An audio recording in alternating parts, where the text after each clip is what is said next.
Good evening, FPL Last Resort here. We're rebrand and down with the kids. That's for Danny to get upset with me. No comment on any other pods, and I will now take that off. But as you can see, we've got a new logo and everything. Danny made that the other week, so it's all very fancy. No intro music yet because we're still, poor, but not bad. Danny, I'm going to ask you if you're all right and you're well, but I'm guessing you cut a rum fellow last week with the bench boost and the triple captain. So tell us, how are you? Yeah, I'm all right now. You've got to get over these things quickly, haven't you? It's difficult. It is what it is. Honestly, I never do well with the triple cap. Obviously, I know there's no meaning to that. It's just chance. But I've been I can't complain too much because I've had a bit of luck this season. But yeah, I never get anything from the triple captain. Never get anything from bench boost. Despite getting good minutes out of players, it's same every time. So I've got 10 points combined from the bench boost and the triple captain. Wow, pretty difficult to imagine that, isn't it? Especially when you've got a Man City striker, probably on penalties, who plays whatever he did, 180 minutes. Mental. And you've got pretty decent players on the bench boost, apart from Saka, who, other than that, it was like pretty decent players. So 10 points combined is pretty remarkable, isn't it? I think what's really frustrating about that is, I know we all do this as FPL managers, but I kind of rewind mentally a few weeks. And, there was that bit before on that Friday evening, Saturday morning, you're like, oh, is it really worth taking the risk putting Saka in there early and building the team partially around a structure that allows Palmer and all that kind of stuff. And, of course, more or less all the things that went in the other direction did go in the other direction. We'd be sitting here with lovely Brian. I know. Lovely Brian. We can both vouch for that, can't we? Because I literally, I sent you a screenshot about half an hour before the deadline, didn't I? Saying, am I switching?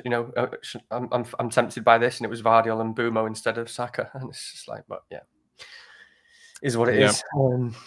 No, it's you've just got to. I know this is obvious, but you've really got to try and forget about it as much as possible and get into like a happy place somehow. Because I just think like, not only have you got to put it behind you, but for me, like, I don't know, good picks only come like as a function of like being in a reasonably happy place or a reasonably content place where I can actually focus. You know what I mean? And if I can't focus, and I'm still struggling now with next week's picks, and I feel like I've got today and tomorrow now with a relatively fresh mind to try. But I'm all over the place so far with the free hit, so should be good to chat it through today.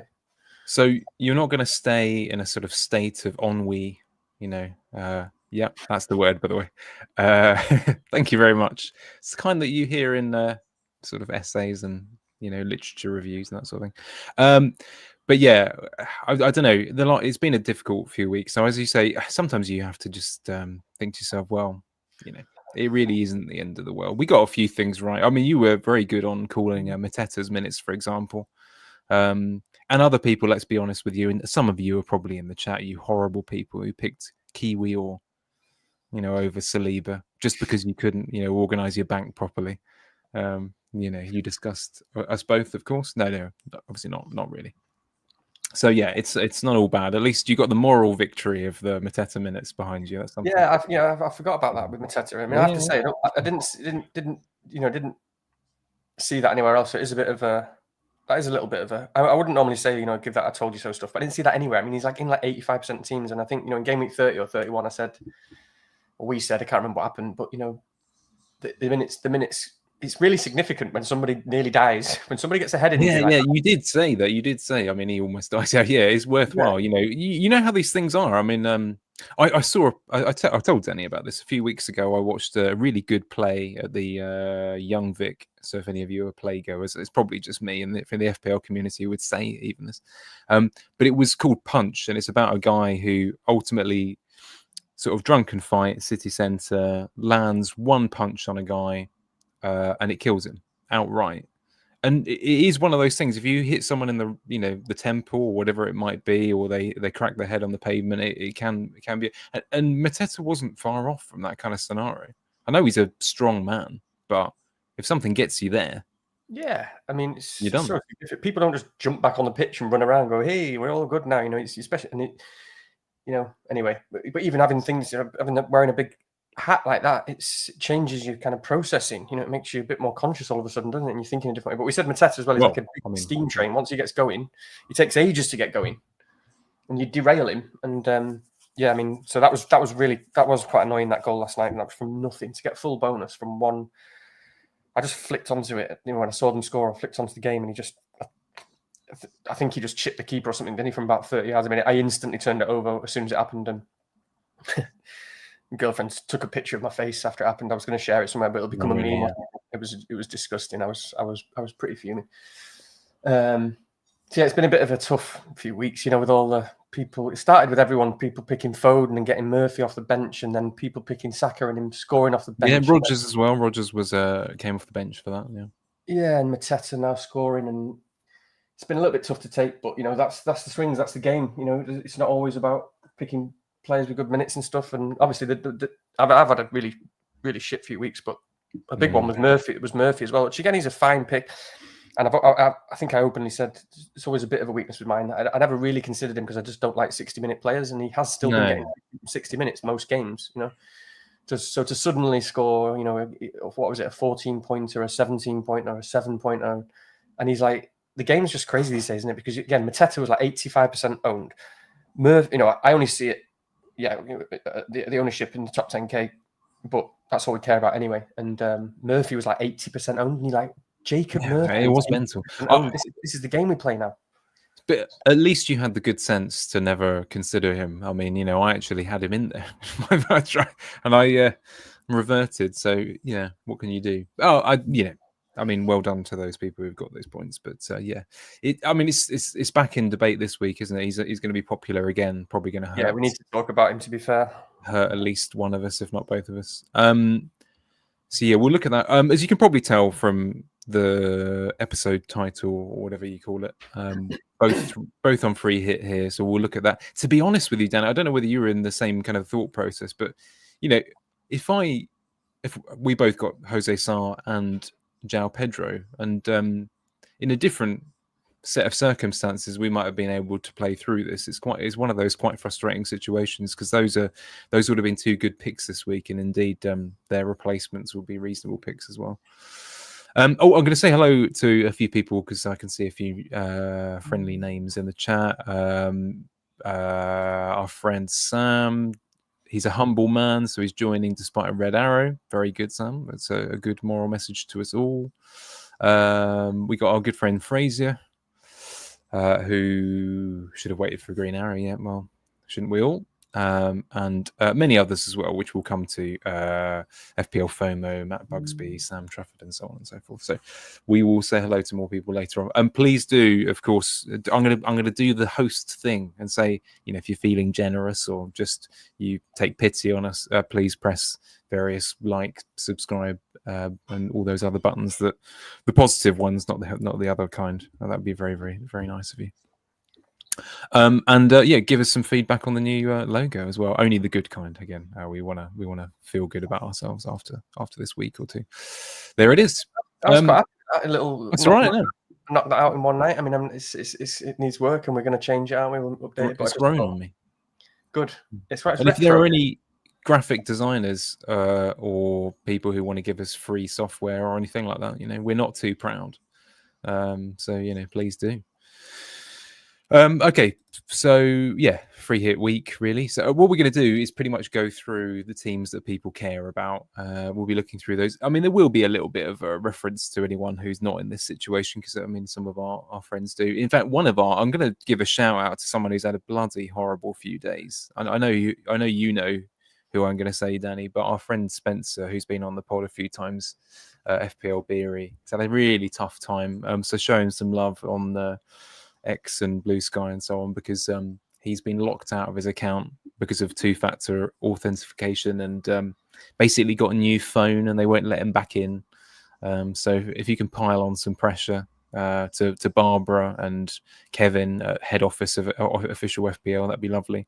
They're probably on leave, but we might get lucky. But sorry for that, Spence. I hope it gets sorted out. Yeah, crazy. Really tough one. This is just, we'll go slightly off topic really quickly, just on that point. Right. Yeah, I'm just pouring my... No, but I have a fear, obviously. We all have a fear of that happening to us, and it's terrifying, isn't it? Imagine it is in your account. But I do remember when I first signed up for it, or for the 2-factor or whatever. You do. Oh, yeah. Before I got an email where you get sent like 3 or 4 or 5 like backup codes in You worst do, case yeah. scenario. He got sent a big list, yeah. So has he not got that? Can he not use that to? I mean, I might be misremembering, but I think he has the list and he's gone through that. But apparently, because I think what he might have done, apologies, Spencer, I got this wrong, is he didn't bother with the date of birth. So the one on his account is wrong, basically. So yeah, I think something like that. Even though he can prove in all sorts of other ways that his account is working and functional, they're not letting him. In fact, what they've said is if he wants to continue playing official FPL, then he should start a new account. And you're like, that's outrageous. Which is ridiculous. I mean, we're not talking about hacking into someone's bank account and shares, and it just shows they don't understand us like they don't. They not at all. Like they just think like, oh, what's the problem? Just set up a new account. It's no problem. Get a new team. Yeah, get a grip. Really fine. Ridiculous. I suppose we should all really hope that it happens to us one day, so we can all be saved from the torture that is FPL, and we all get our lives back. But I don't know, it's one or the other, isn't it? Yeah. But anyway, I hope he sorts that out. Not least because he's in our SKLW team, and I'm a man down. Well, more to the point, a free hit down this week, which is a bit of a not ideal. Let's be honest. But yeah, of course, I'm sad for him. Cool. Okay. Sorry, I think there might be the door, but hopefully someone else can get that good. We had the Wolves pick first. Which one are we going with first? Are we? Yeah. Do you mind if I just go in the order just to make my life easier? Yeah. Let's do it. Whatever that's fine. Throw knocks on the door at the same time. Yeah, but what we're going to do is we're going to cover all the teams that you are probably interested in this week, whether it's for transfers or for free hit. We're going to start with this one. This is a tricky one, Danny, because I've noticed in our drafts later on, I'm not going to do any reveals yet, but we've stuck with more or less the principles that we went into our collective into our wildcards with, which is at the moment a little bit of a favour for the defence on Newcastle. I don't know whether Julian's being serious here in the chat. Joel Linton or Bruno Guimaraes. Well, I'm not really sure how to answer that. Probably Bruno, I think. Just about, but I do love Joel Linton. Yeah, so where are you at with Newcastle? Do you feel pretty solid on them? They are the better of the teams that we had to have for doubles on wildcard recently. Yeah, no, I'm not. I'm really not set, and I'm really not sure because, yeah, I mean, double defense seems good. Well, when I say double, I think it's really tough to fit in double defenders, and maybe we should be, and that's another thing I need to think about because it could be double defenders, it could be Pope and a defender, but I need to think really hard about the midfielders and even like Murphy, to be honest, because I've heard on a few pods that there isn't really sort of standout fixtures this week. Maybe I just heard that on 1 or 2 pods, but I just fundamentally disagree with that because I think this is the standout fixture by far. Yeah. This is the team you build around, right? You start building your draft around them. Yeah, there are good fixtures. Other teams have got very good fixtures, but Newcastle are so reliable and consistent in terms of what we can expect from them. And they just batter teams. They batter teams like Ipswich. They batter, lesser sides. Obviously, they've got something to play for, which is huge. And they've just come off the back of a loss. But they're one of these teams that they don't take the foot off the gas generally. I mean, touch wood, we'll see what happens. But if you're backing one team this week to win 4-0 or 5-0, it's easily Newcastle, isn't it? Nothing else is even close. So it's really difficult to go into it with only Isak in terms of the attack. It's really difficult. And I need to overcome this, but I have this massive aversion to someone like Murphy, for example, where if I see them as a 60-minute player or a 65 or 70, I deeply dislike it. But then when you look at Murphy's points, in every time when he does play 65, 70, and maybe he's only really coming off early because they're already 3 or 4-0 up. But it doesn't. they come out so early and so fast and so aggressively that they tend to score 3 or 4 goals, don't they, in the first 60 minutes? Yeah. And this is the game where you're really confident of that happening. And when you look at his points, it's like going backwards 2, 14, 5, 14, 5, 3, 1, 7, 2, 8, 6, 2. And then a little patch before that 6, 13, 13, 7. And these are games where he's playing 65 minutes. Obviously, the latest news, and anyway, I don't know if anyone's in the chat, but I don't know if it's news or not, but there's not been any pictures of Cher or Barnes in the training pictures, have there?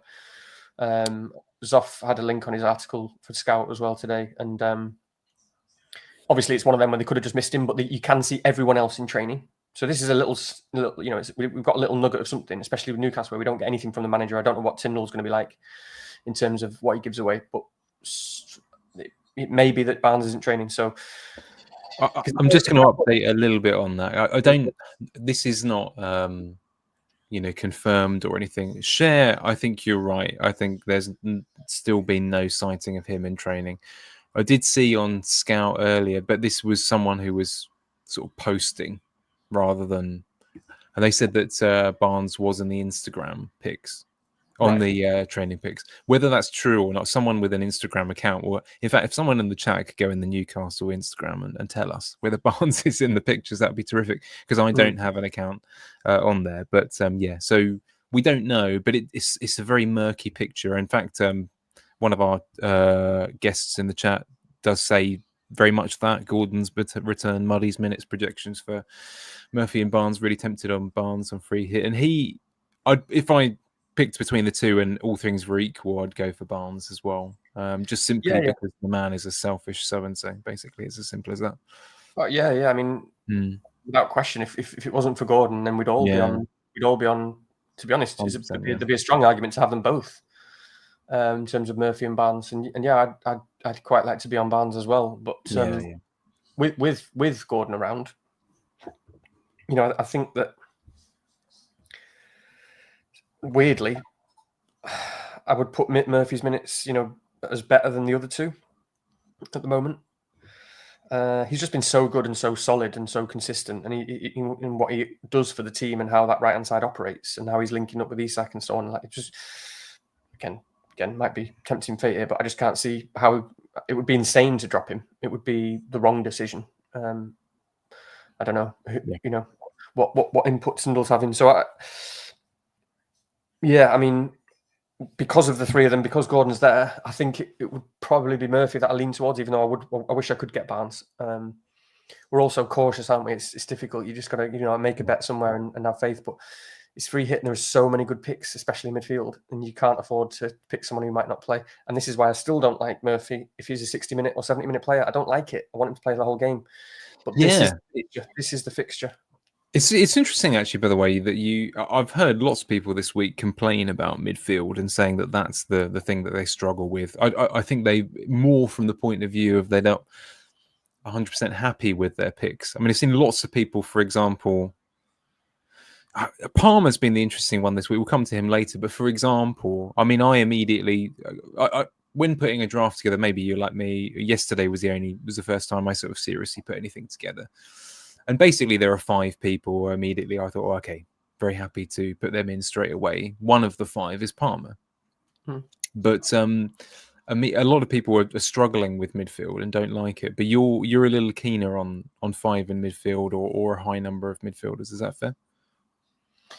I mean, again, it could be anything. I've played around with 4-4-2s. I've played around with 4 at the back. I've played around with 3 up front. Bottom line is midfielders tend to score the most points in the game, so you should probably always. I always look for the 5 in midfield option first. I suppose is probably what the best way to say it, and then that depends how comfortable I feel with those midfielders versus the third forward or the defense. But I find it really hard with the midfield, especially. I mean, there's probably 7 or 8 picks that I want that I really want. In midfield, So and then you've got Newcastle sitting there, and I'm like, hang on a minute, again, I'm a bit clouded there. I'm really struggling with it because he's going to be really highly owned, Murphy, isn't he?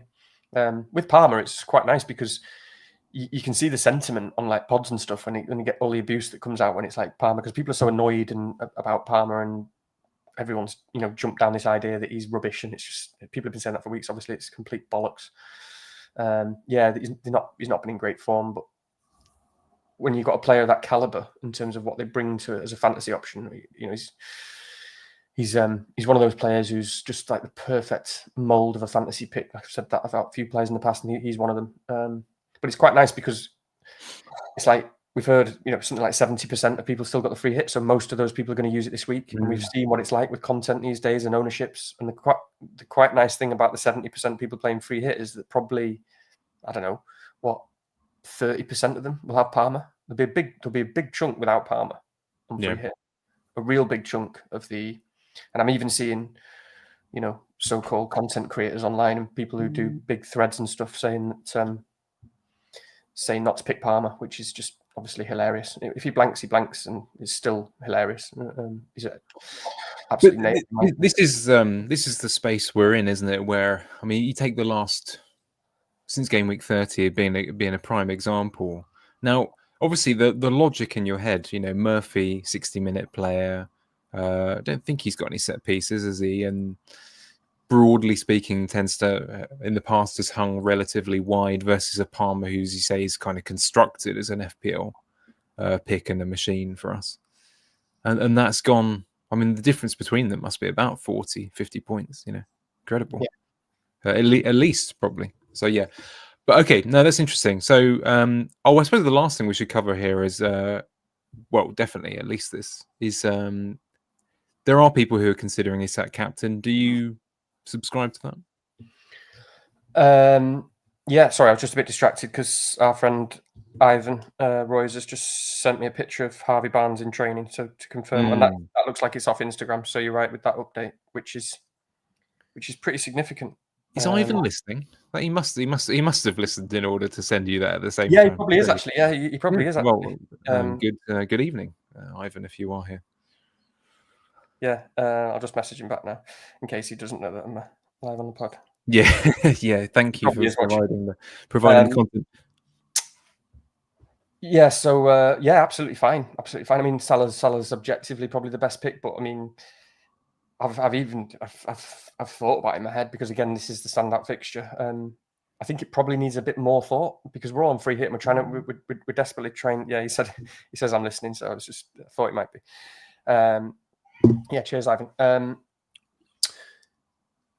I think it's one of them, isn't it? We're all going to be free hit until the last second, and we don't actually think about captaincy. And I think it's absolutely fine, Isak. And I don't normally like, I don't like captaining forwards typically. But Liverpool's another one we're going to have to talk about, obviously, when we get to certain picks, because that could go either way. It's a bit of a funny one with Liverpool, isn't it? They're stumbling over the line a bit. It's a weird situation where are they going to be really up for it? It's actually must be difficult to get really up for it because in their head they've known they've been champions for the last 10 weeks. And that's even more embedded now, isn't it, with the Palace result? Yeah, exactly. So they're sort of like it must be quite difficult. He'd be like, "Come on, guys, we've got to win the title tonight," and they'll be like, "Yeah, come on, guys, let's do it." But are they really feeling it? It's like it could be quite, and I expect Liverpool will win. I expect they'll be great, but I do always worry about Spurs when they've had a big. Spurs have been terrible, but when they've had a big rest, they have had a big rest. I expect them to have full strength to get up to speed for the European game. So I'm obviously all these narratives, all these things that we can spin, but it's actually quite hard to call really how that Liverpool game is going to go, and it makes people like Trent, good timing, good segue. It's difficult to call.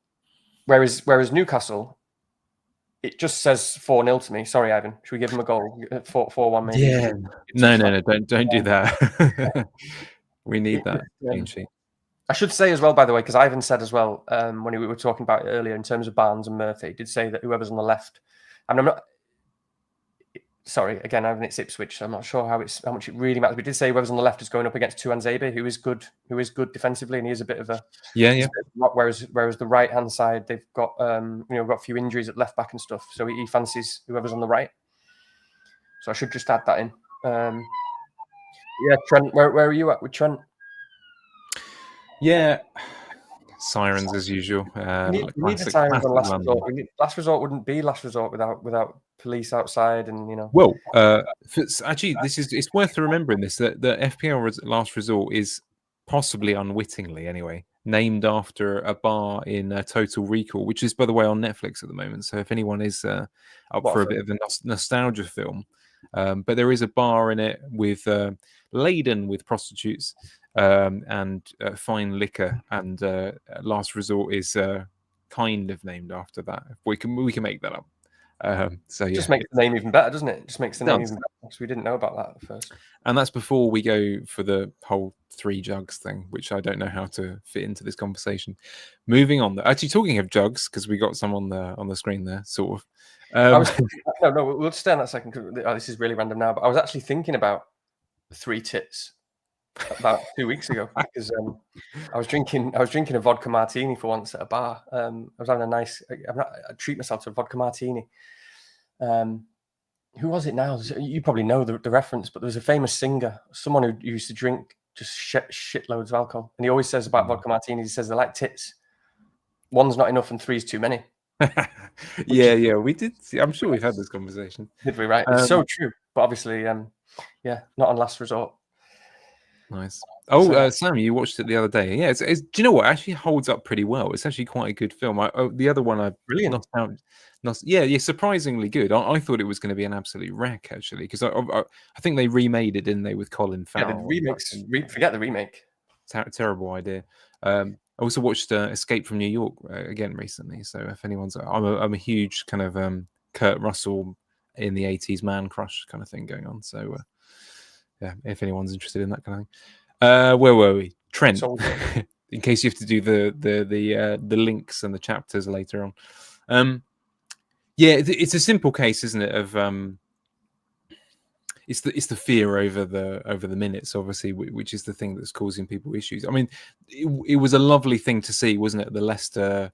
I was at a relative's at the time on Easter Sunday, I think it was, and this came up and immediately when that happened, I was like, oh.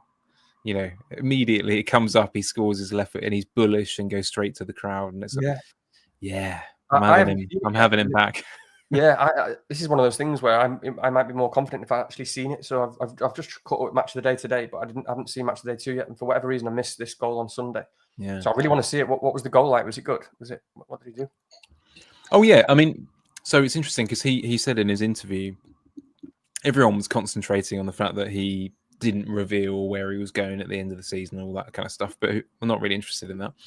But it was the first time he'd ever scored a left foot goal for Liverpool. That's what he was really pleased about it.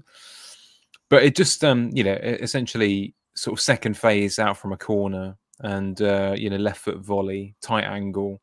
I mean, it doesn't look as beautiful as it could have been because it goes through the keeper a little bit and that sort of thing. But yeah, it's a good goal.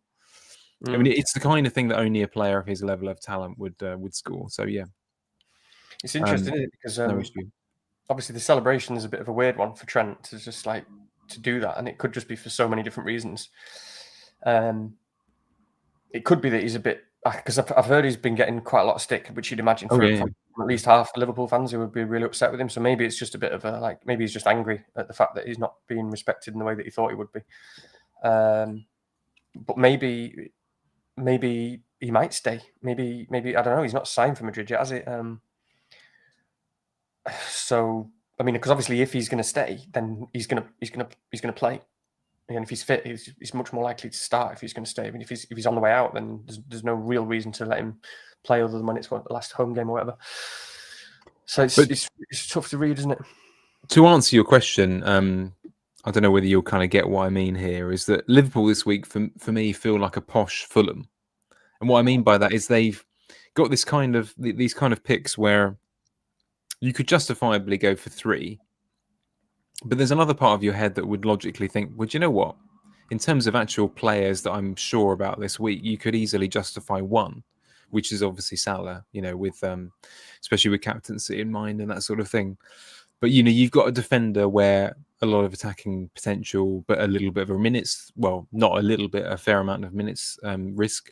And then you've got an attacker, which, I don't know, it's hard to be really confident in them, even though they logically are a sort of round hole, round peg kind of scenario with Diaz.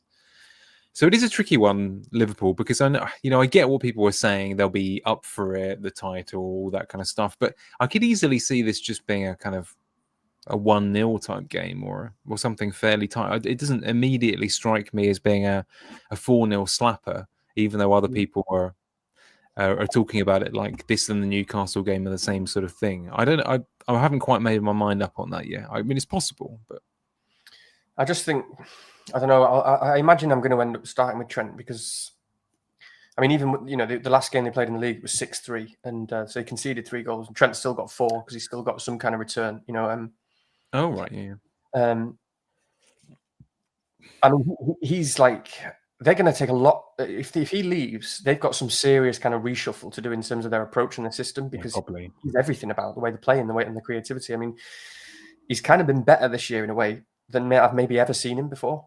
It might not have looked that way in terms of returns, and I don't know in terms of because the Klopp style was much more kind of down the wings and the crossing and all that sort of stuff. But in terms of his importance to the team creatively, I don't think I've ever seen anything really like this before because they just don't look the same team without him. And when he is there, he's just got this freedom to he just chooses his passes and it's just pinging them quarterback style. And it's just, it's with Trent, it's not just the ability to pass, it's the ability to choose the right pass as well. That's kind of the most penetrative and the most dangerous thing to do, and in such a way that the receiver usually doesn't even need to like control it because it's already in front of them. And I don't know, he's just so.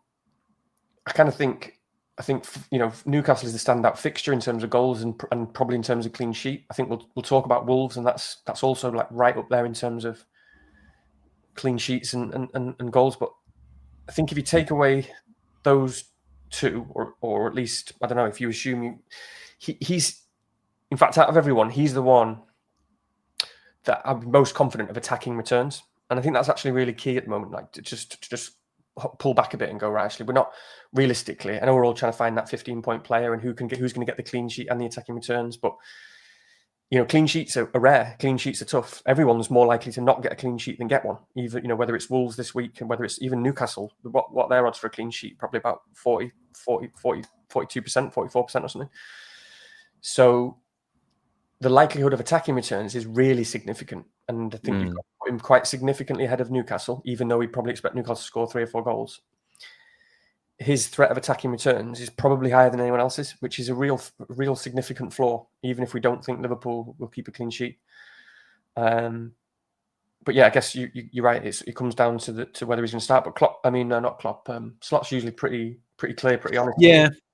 I'm not overly. It's funny. I've seen a lot of people worry about this to the point where he's not in their squad or anything like that. Lots of people bench him. I don't really understand the logic of benching him.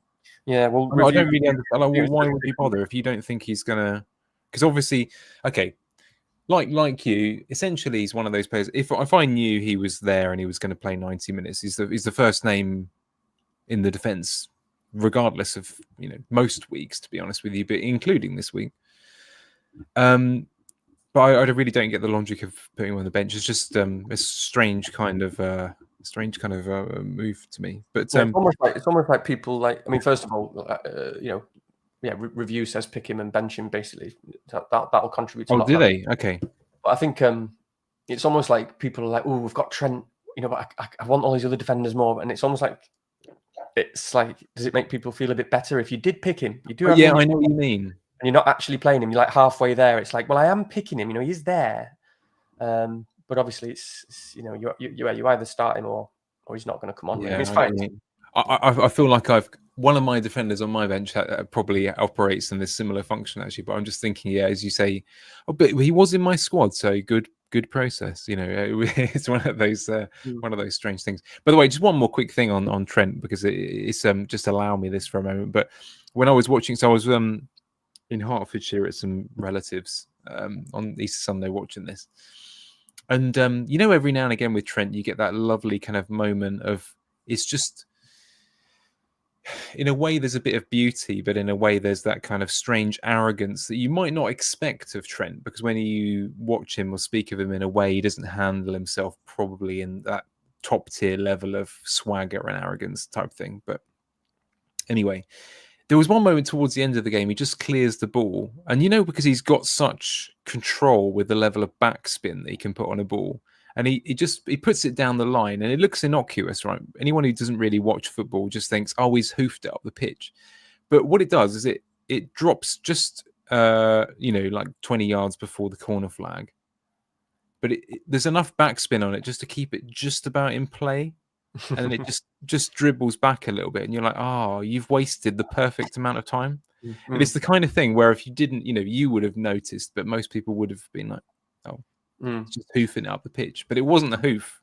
It was a perfectly clipped backspin. Anyway, perhaps someone else will know what I'm talking about. But no, it's good. It's an interesting point, isn't it? Because it's demonstrative, I suppose, of what makes him so good, because he's never flustered. He's never he's one of these players who naturally focuses. It's such a key trait, isn't it? So he's just seeing ones and zeros, and he's just like a robot. It's just he picks the right pass, and he just does everything technically perfectly. That's a good example of that. What you're saying, to be honest. I suppose we probably need to talk about Diaz and, to a lesser extent, Jota. I don't really see that we need to particularly have a conversation about Jota, but I get that some people might feel like it's well, it's relevant to where Diaz might play. Oh, that's true. Yeah, that's true.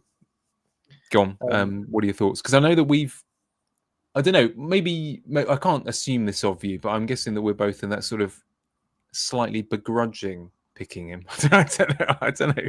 I never feel great about him. He's not really my kind of pick generally, but there's the logic is there on some level. But what do you thoughts?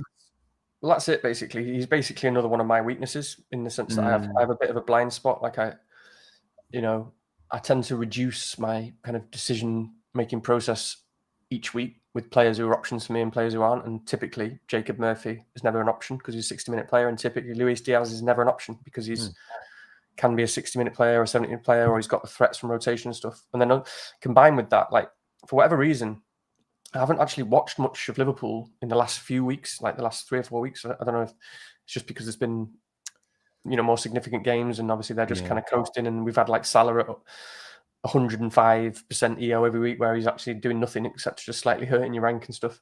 I've not really watched them that much, which is a problem, because apparently he's been really good. His numbers are really good.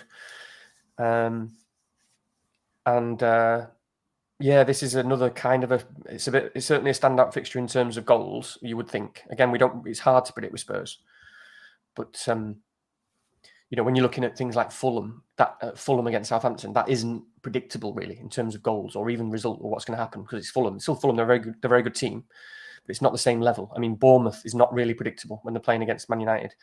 What else have you got? Like Wolves is obviously not really predictable, but you've got to have Cunha because he's absolutely ridiculous. Whereas this is another one of those games, a little bit like Newcastle, but not quite so much, where the best team in the country probably is coming up against a team that are terrible defensively, and that aren't really you wouldn't really expect them to adapt their approach all that much, or spend the entire week. They're probably spending the entire week still prepping for the European game, I guess, maybe. It's not like they're going to go into it with the whole style of like what they want to do against Liverpool. So Diaz is someone who's pretty high up on my list, to be honest, because you can just see it, can't you? For that first 40, 50, 60, he could easily brace, and I think, to be honest with you, other people will have mentioned it by this point of the week, but in the reverse fixture, he had an outrageous amount of chances. I think. He braced, didn't he? It was the 6-3 game. Yeah. They've had a weird 3 games, haven't they? Because they played in the cup. They played it early in the season, 2 legs of the cup, and Spurs won 1-0 at home, and then Liverpool won something like 2-0 on the return leg or something, or 1-0 and then penalties. And they were 2 quite tight games. But I guess that was the earlier in the season when Spurs still had some energy, when he hadn't absolutely rinsed all the players, and they're all, look a bit different now, don't they, Spurs? And then the league game was 6-3, so they've had 3 very different encounters. He also, I've got nothing to base this on, but he strikes me as the kind of guy. Is Romero fit at the moment? He is, isn't he? I think so. I think he is.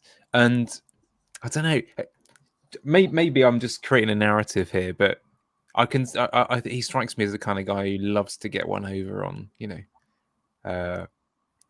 other counterparts from relatively big teams and that sort of thing. And I could just see him rubbing it in his face and so on. So there's nothing in that, no analytics there at all. But yeah, I think from that point of view, he's got that little bit of a big game swagger. So I don't mind. He's actually, to be honest, looking through the selections I've made, he's the only player in at the moment who doesn't have something else in his arsenal: penalties, free kicks, and that sort of thing. He is that guy. So he's the fluffer pick at the moment, unless one of those Newcastle mids does end up in. So yeah, it's that way. Yes. Okay. Thank you very much. There's some nice comments in the chat. Obviously for you, because everyone likes you. But shout out to Paul. Been interacting with him for ages. Nice. Okay, there we are. I will take that compliment for both of us. No, I'm only joking. No, thank you very much, Karen. Only joking. Yes, good. Anything else to discuss here? Probably not. A lot of people were picking Allison still. I'm not quite sure about that one. I don't really. It's fine. I wouldn't be wasting. It doesn't feel like much ceiling there, does it?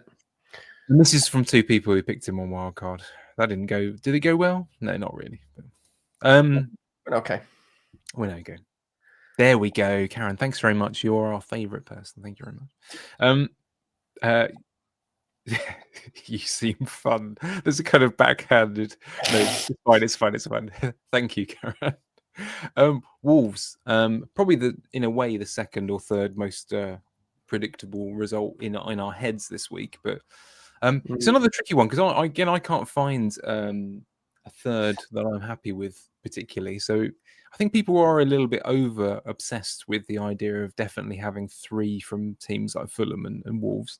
Not that I have a problem with it, because they're logically likely to win. There's a good chance of clean sheet and the rest of it. But you do have to remember the quality of the player that you're talking about here. I've seen a lot of people pick sort of Munetsi over Palmer and that kind of thing, and I don't know whether I could stretch mentally that far personally. But yeah, I mean, a couple of the big picks in the picture there. So Strand Larsen, Cunha. It's been awkward, isn't it? Because we've only had one game week of them playing together, and isn't that because Munetsi was injured? Am I right about that? I wouldn't be confident enough to say, actually. Munetsi's been signed by the new manager, hasn't he? He's sort of been progressively getting better and better. But I expect that the front 3 this week will be Munetsi, Cunha, and Strand Larsen, is what my guess would be. He's the only interesting pick, really, I suppose. Again, he's probably a bit of a blind spot for me. I've never really considered him. I don't usually like to. Well, I don't say not like. I do like to double up, actually, but it hasn't taken my fancy. In fact, my best season ever was doubling up on Jota and Jimenez from Wolves for ages at the end of the season. Yeah. You got a hat trick, and I know. I remember. Well, it was incredible that season. Those two every game, but. He is the interesting one, Strand Larsen, in terms of another option up front. He's not somebody I've really considered, and maybe I should have done. Maybe he should be thinking a bit more. But I suppose I just haven't really seen them enough to get that sort of feeling. I mean, but because it's almost a bit annoying Wolves this week, isn't it? Because Cunha and Aït-Nouri essentially just gives you just 9 other players to choose from, because they're just too obvious. But have you considered Strand Larsen at all as well? Or? No. I mean, nothing against. It's one of those awkward ones, isn't it? He's the kind of player essentially that you're very happy to plug in as your kind of 5/5 enabler pick in the sort of in the broader sense of picking FPL. But with I think this week, it's interesting. You talked about midfielders and you were quite happy with it. There's a good 4-5 strikers that I'm pretty happy with this week, and he doesn't make the top 5 even, really. So I think we have to take into consideration, maybe this is just a little mental black spot for me, but with Cunha being so good on bonus, there is that thing in your head which is immediately that sort of slightly lessens the ceiling for Larsen. Maybe that's not quite the case, but it's true. I think it's just because, Welbeck probably penalties. Jimenez looks okay now because, of course, of the Muniz update, which we'll talk about in a minute. Penalties and so on and so on and so forth. So it's just not high up enough that list, really. Although, of course, Leicester relatively weak from his type of presence. Did he score in the previous fixture as well? I'm pretty sure he did. So he's got form against Leicester, so to speak. I mean, so is everyone, I guess. Right. Yeah. mean, Someone has mentioned something. Sorry, I'm just going to drop it in now because Karen, again, my new favourite person, has said that he's seen a few worried about Bellegarde starting ahead of Cunha if it's in one of those sort of dual 10-8 roles, given recent team results and Cunha leaving in the summer, etc. This is one of those pieces of information where I can't pretend I know that much. Bellegarde has been reasonably good in the last few months, hasn't he? Do you think that really plays into anything? Yeah, I mean, it is a possibility. It's just whether it's enough to not have to bank on that and then not have Cunha in your team because basically, the managers, Cunha was a dickhead and got sent off, and then he was a dickhead again and got sent off, and then the team played really well without him, and he looks like leaving. So the manager sort of said, "Well, I'm not going to bring him back in the team. We've been doing well without him." So yeah, I mean, there's a real chance he could just be absolutely brutal and just go back to the weekend if Bellegarde's fit and just go, "Yeah, just put him back on the bench."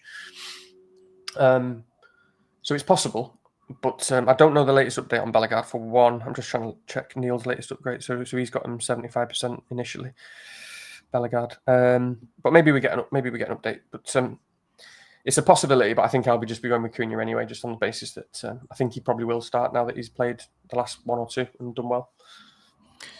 Johnny Eggs, I'm going to have to compliment you on the use of the phrase "ne'er-do-well," which, if anyone's not from Britain, they probably won't understand what on earth that is. No good, Nick, is the phrase that I often use, which is pretty similar, but a bit of a hoodlum.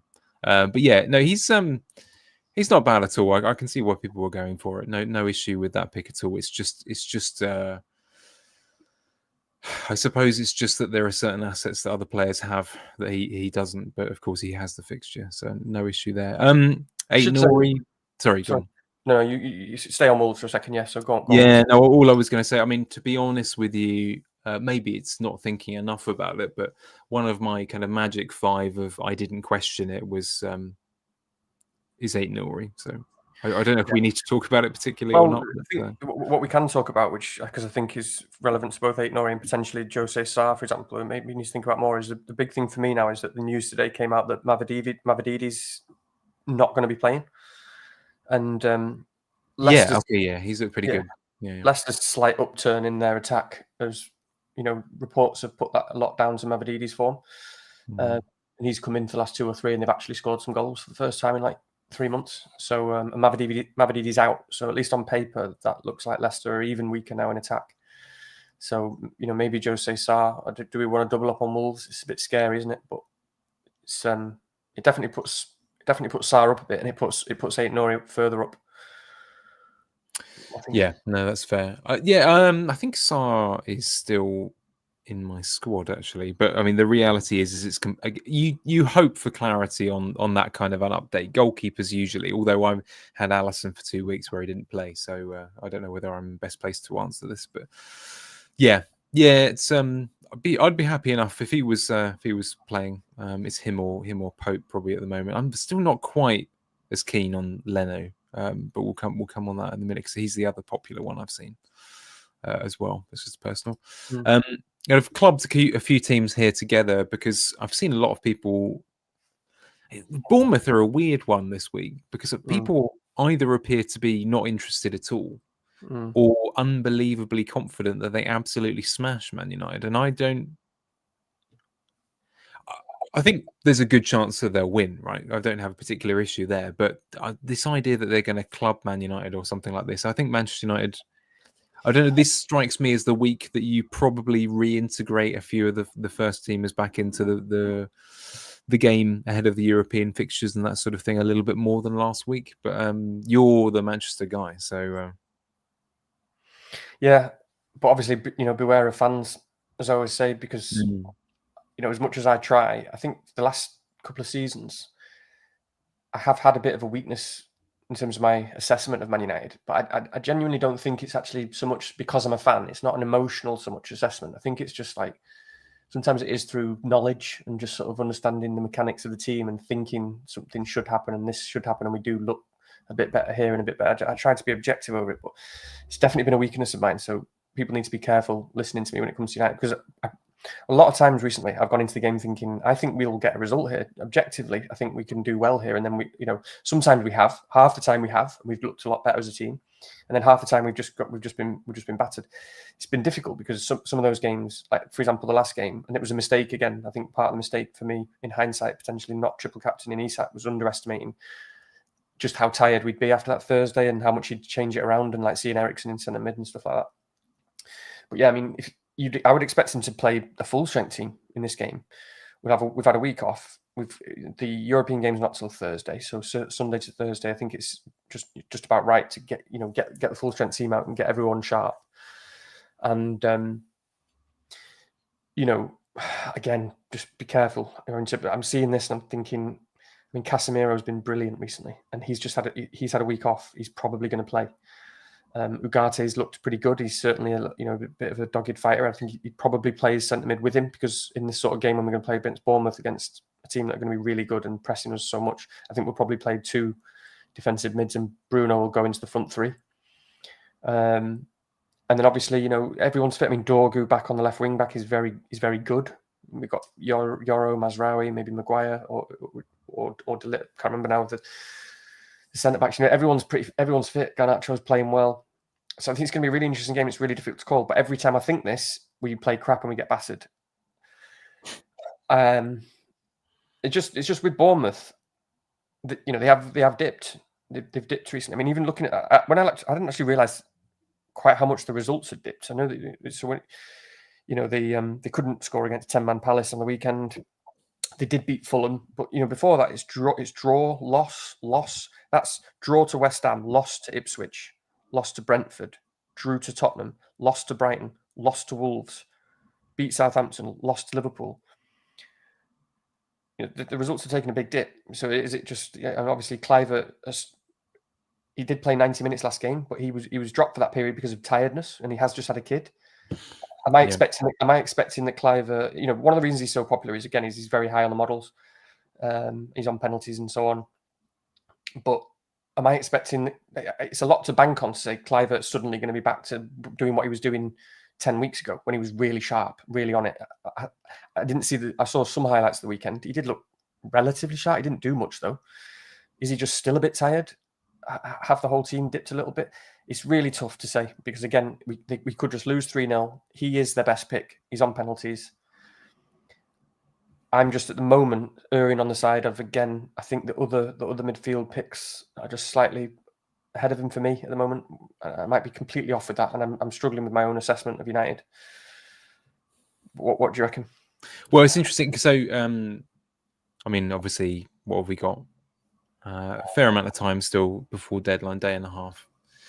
And my approach to picking my team this week was very much, I started out by picking my squad effectively. And Kluivert is a good example of someone who immediately you're like, okay, I'm pretty happy with him as picking as part of my kind of free hit squad, etc. But the closer it gets towards the actual deadline and that sort of thing, it's a difficult thing of psychologically picking someone who hasn't looked quite as on it lately. His team's a little bit under. His output has gone right down, right? Still a good pick and so on and so forth. But this is why it's so exciting, isn't it? To want to be able to back a Barnes or something like this, because it just feels a little bit more high ceiling this week and that sort of thing. And I was kind of waiting for this pod as well to hear you give your thoughts about how strong you thought Manchester United were likely to go into this. So that's interesting, a little bit encouraging from a kind of not. For example, if we can go to a slightly different direction, a lot of people are still talking about Evan Nilsson as a good pick this week. And again, he probably is, he's probably a reasonable bet. But over the other list of strikers this week, I'd find it very difficult to pick him. Yeah, same. Nikolai, I think it's Nikolai in the chat, makes a good point as well. It's true, which I thought about. Christie being out is important. If he is fully ruled out, which I think he's out, he's certainly been out, and I think that is significant. He's the bundle of energy, isn't he? In the middle, who's just terrorizes people. That is a blow. That's definitely a blow. But yeah, I expect United to go full strength. How they approach the game is difficult. I mean, the thing with United at the moment is one of these ones where we haven't got anything to play for in the league per se, but we've got what we seem to have to play for is a manager. The players seem to be playing for the manager and for their futures and for their own sort of self-confidence and for sort of feeling free and trying to erase the last 10 years. You know, for a lot of players like Bruno and stuff, we just seem to be playing with a little bit of freedom and enjoyment and kind of confidence and kind of, I don't know. So we're not a team that's just completely on the beach. We're not a team that doesn't give a shit. We just seem to give a shit intrinsically at the moment. We seem to be motivated just every game. Whether that translates, like I say, into a good performance, it's been hit and miss. But I quite like Bruno this week, as we'll see with my draft team. Yeah, did you want to talk about that now or during your team later on? I think I'm happy for you to save it until then if you like. It's quite an exciting moment. It won't start anymore. But I mean, I don't know whether I'll end up with him or not. But Karen again, the sort of top guy from today. Don't say he had a kid. Andy Martin will appear. It has been one of the highlights of this week. A difficult week in FPL where both of us have sort of sucked on various chips and that sort of thing. To see Andy Martin. Who's it now? Is it Cunha's girlfriend or wife? Chris Wood's right. Chris Wood as well. Yeah. Although that's already done now. The deal was done. So yeah. Very exciting. Congratulations, Chris. We still love you, Chris. We miss you. I know, miss him so much. I think we said earlier this week, didn't we, that I think I put it out there actually that FPL this season was simple when Brian and Chris were in the team. You know, it was just fine. Everything was fine. Could go on holiday, leave it there, relax. Yeah. Now it's turned to whatever it is. We should probably talk a little bit about the other teams on the image there. So got Fulham and Chelsea obviously playing each other on that particular image, but Fulham, as I said, the kind of down at heel version of Liverpool this week to me. You could justify having several, you could justify having none. For most of this week, I've had none. But where are you? I mean, obviously a good fixture on paper, but maybe I'm a little bit scarred by the West Ham versus Southampton game, which is that Southampton looked quite good. They were the sort of better team for significant spells, but that says probably more about West Ham than. Yeah, well, this is it. It's one of the reasons. It's one of the reasons I'm not currently on any Fulham, or at least Fulham defences. Southampton have just, again, they look like a team. They're just playing with a bit more freedom, aren't they? They've got this new interim manager who's probably wants the job, probably would like the job full time. Whether he's going to get it, I don't know. But suddenly they look like they can score goals. I mean, what are Fulham playing for? That's a bad thing to say. Have they got a chance of Europe? I can't remember now. I looked exactly the table. Yeah, so it's Fulham are a good team, but it's Fulham. It's Fulham and Southampton. They look up for it at the moment. Southampton. The fact that they scored when they scored, what was it, 94th minute, 94th minute. So the fact they're trying to score, that says a lot. Sometimes it's just a bit of like, first of all, they're playing for the manager, and second of all, they're like, right, well, you know what? This is the last 4 or 5 games we get to play in the Premier League, and maybe we'll ever get to play in the Premier League as players. Who knows what's going to happen in the future? So it's like, let's go out there and enjoy it and make the most of it. So I don't know. It's still a good fixture. I know it's a good fixture for Fulham, but there are so many good picks to choose from. So, and obviously we've got the Sessegnon thing, haven't we? The quote today basically said he could start, he could not, because in terms of Wilson, he said Wilson could start and he could not, but Sessegnon has been playing well. I'll have to make a call. So that's enough for me to just, Yeah. Unfortunately, it was a bit of a gift. It's a bit of a gift for the free hits. There's a lot of teams not on free hit, and they wouldn't have owned Sessegnon. So you got these sort of players who, but now it's not really an option. And I just on that very quickly. I don't know whether other managers in the chat are like this, but when it gets to Friday evening and Saturday morning, I like to progressively try and eliminate decisions as much as I can from the last minute. And one of my weaknesses is sometimes I don't give enough thought on something like a wild card. Where you wild carded, but you almost haven't given enough thought to captaincy because you've been focused so much on the wild card. I was saying that before, wasn't I? About Isak and Salah. That you don't do it. And in a way, Sessegnon, the reason why I've taking that out of the equation is just because it's one of those things that I think it's a decision that I'm happy enough to make now, based on that information. I might get it wrong. It's quite possible, isn't it, that he could bang a 15-pointer? It's quite possible. But it's one that I'm happy to eliminate on a Thursday and just take it out of my ether and focus on other things. But yeah, I mean, good luck to those who go. I mean, I still think it's slightly more likely that he starts than not, but I just can't call it. I don't know enough about the player and the situation, even though he's clearly played quite well lately. It's Jimenez, I suppose. isn't it? Go on. Well, I was just going to say it's Jimenez. Probably need to talk about. I've not been massively high on him again. Is that a blind spot? I don't know. He hasn't done much recently, so.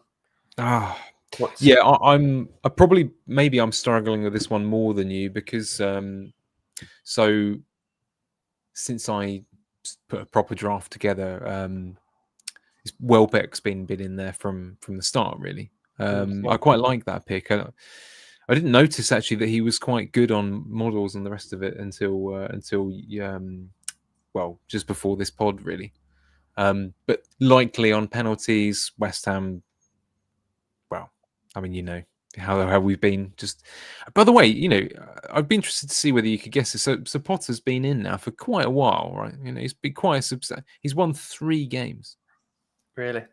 And we're only staying up, by the way, because of Lopetegui's points, which it seems absolutely mental, doesn't it? You know, obviously that late win against Man United, that where we should have been about 3-0 down at half time, stuff like that. But we're only staying up because of Lopetegui. Is absolutely mental. But we have not looked good at all lately. Really, really sluggish. Not the kind of team that gets battered, but just a bit uninspiring, really, lacking in energy. Not a great sense of identity, that sort of thing.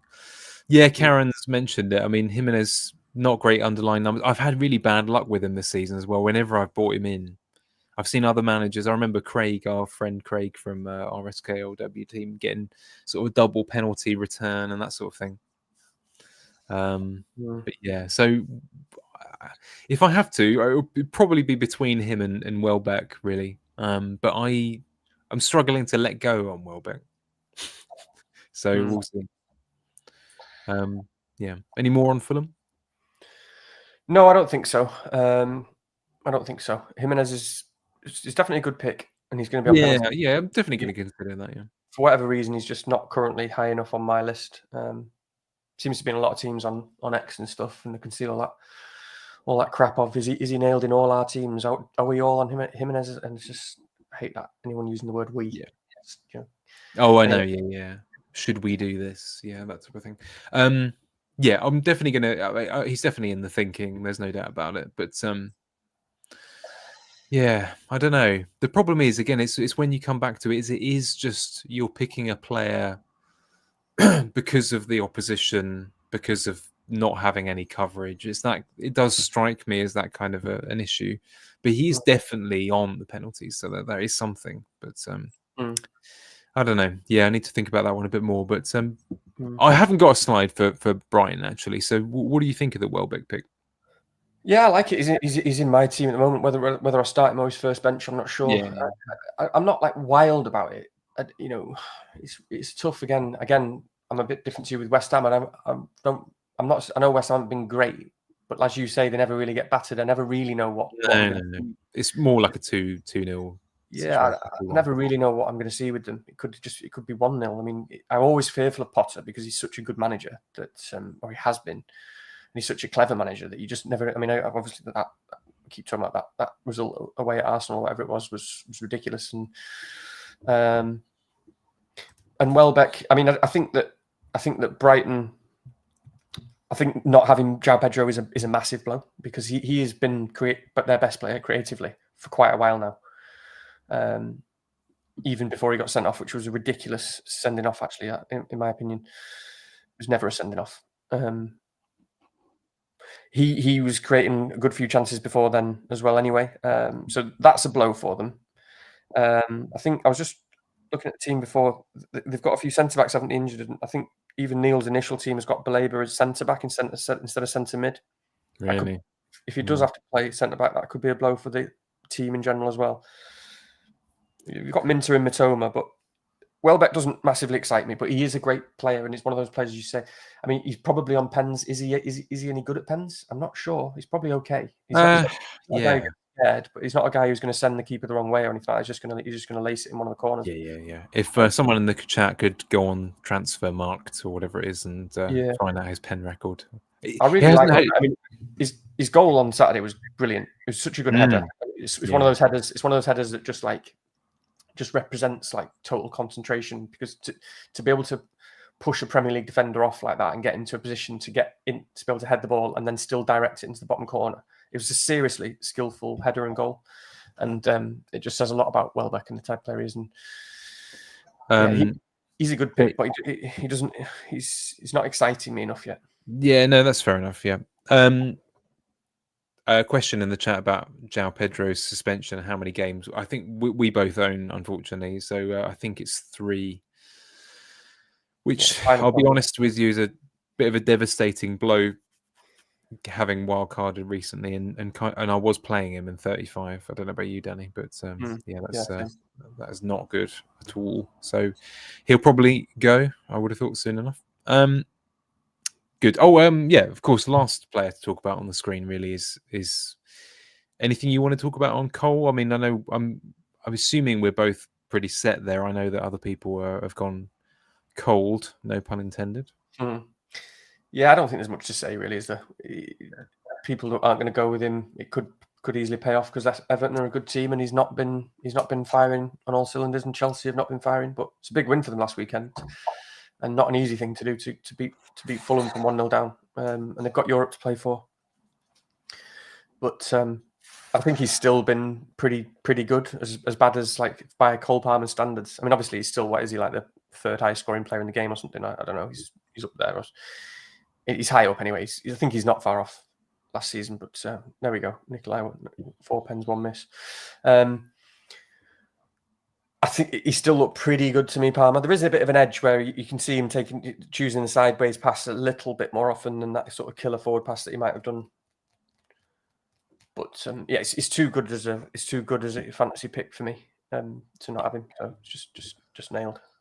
Nothing to add there. I think it's the last of our players, or I kind of covered a match here really, because Nottingham Forest, Brentford. It's very difficult because they are the kind of teams where I don't know whether you feel like this, but because I essentially don't trust my players against the other, if that makes sense.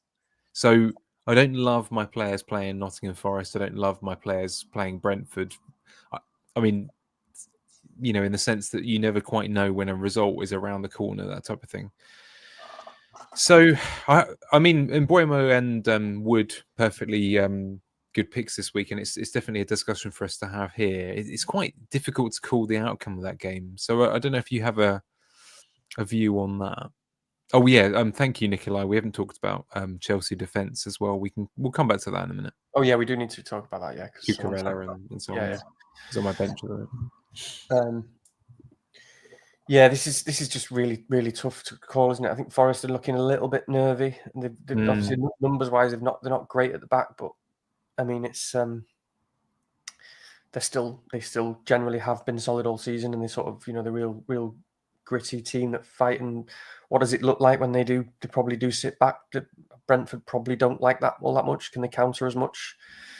I mean, I will say, they do have like standing left backs or whatever at the moment, don't they? So it's probably Moreno maybe left back against Boomer, which is Toffolo, yeah.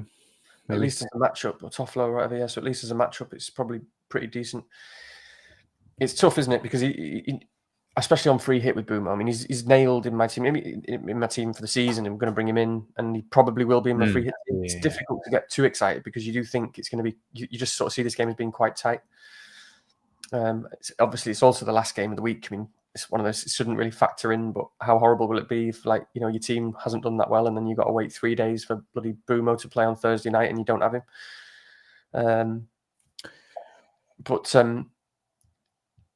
It's one of them, innit? He's the second highest scorer in the game. He's one of the best players in the Premier League. He's one of the best penalty takers in the Premier League. He takes all set pieces, so he's just a really good pick. Is there someone that you can I can see people taking him on. I think Praz is taking him on this week because he wants to sort of take on that risk, which I think is reasonable because there are so many good midfielders, and it is difficult. It does feel a little bit uninspiring, a little bit boring, I suppose, which I've not got a massive problem with. It's also like Forest have got. I think what have they got? They've got not much of a break before. I think they've got a 4-day break before, and then do they play the cup? Do they play the cup game? I'm getting confused now. Do they play the cup match before? Yeah, before. So they play the cup match before, which what is it? Is it Saturday or Sunday the cup match? So it must take it out of them a little bit. You never know. That could go to 120 minutes or so. But you tell me when the cup match is, if it's Saturday or Sunday. Forest is on Sunday, a little just around the North Circular, Wembley way, no doubt. Yeah, so Grim it's Park Run. significant. They've still got loads to play for in the league, so they'll be up for it. But I mean, Brentford, when I think they've got something like 10 days or 12 days without a game, and that could mean anything. That could mean that they're not very fresh. It could mean, but with Brentford, I always lean towards thinking they always seem fresh. They always seem on it. And when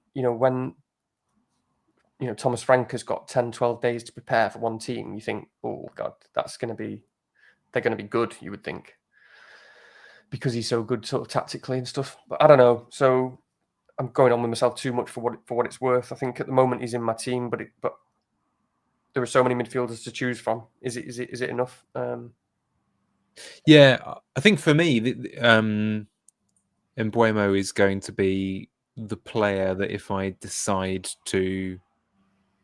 feel confident enough about a Newcastle midfielder, then he might be the casualty. But if I'm not, then I can see him coming in. I mean, at the moment, as I said, I think I've got Cliver in my starting lineup, but it actually is meant to be the other way around. But yeah, so I think that's what that's meant to be.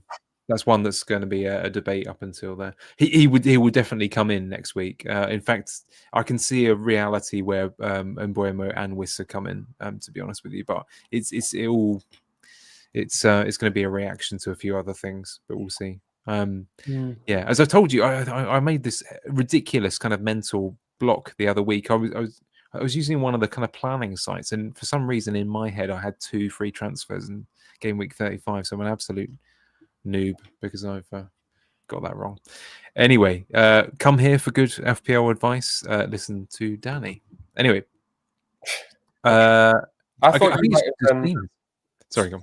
No, I was just going to say I thought you might have been considering Sir Christopher before I'd seen your team. So is it not? Yeah. Not for this week. Yeah. Yeah, he's on the list for sure. It's very tight this week, isn't it? It's very difficult to kind of know quite where to go with that third forward slot. I can kind of see why you've kind of dodged it entirely, because there's sort of 3 that are very, very hard to separate on there: Welbeck and Jimenez and Wood. So yeah, Woods. Yeah, I don't know. I quite like the Wood pick. I think he's right up there for me. Depends on. Weirdly, it might actually, because my team is actually quite expensive, so could depend on other picks as well because he's more expensive. Wood, but oh really? You near budget? Well, that's one of the reasons I've got the draft that I've got that we're going to show in a minute. Oh, I haven't even. Interestingly, it's right up there with budget wise. But yeah, so no, I do like the Wood pick. Bumo, yeah, probably going to have him. Yes, I did notice actually just on the strikers that Welbeck's pen share on a review site went down earlier today. I'm interested to see why that was, but perhaps someone could share something if they know. I guess it is a bit of a debate, isn't it? There's no certainty for there, but this is the thing with Wood. Again, he's like Cunha in this respect, isn't he? You also know that if he scores, there's no way he's not going to get bonus. So that is the other thing to consider. Yeah, exactly. Projected clean sheets and all that jazz. This is maybe the good time to talk about Chelsea defenders, actually. Yeah, because I think are they the second team, second best odds? They were earlier this week. I'm trying to look. Jeez.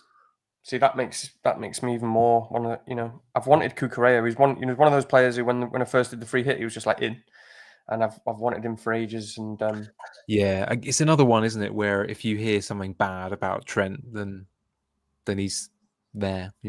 yeah, and this Yeah. is why I played around with 4 at the back. True. Yeah. There's a high ceiling. Yeah. He's just he still looked so dangerous. What was it? There was quite a good scout article as well.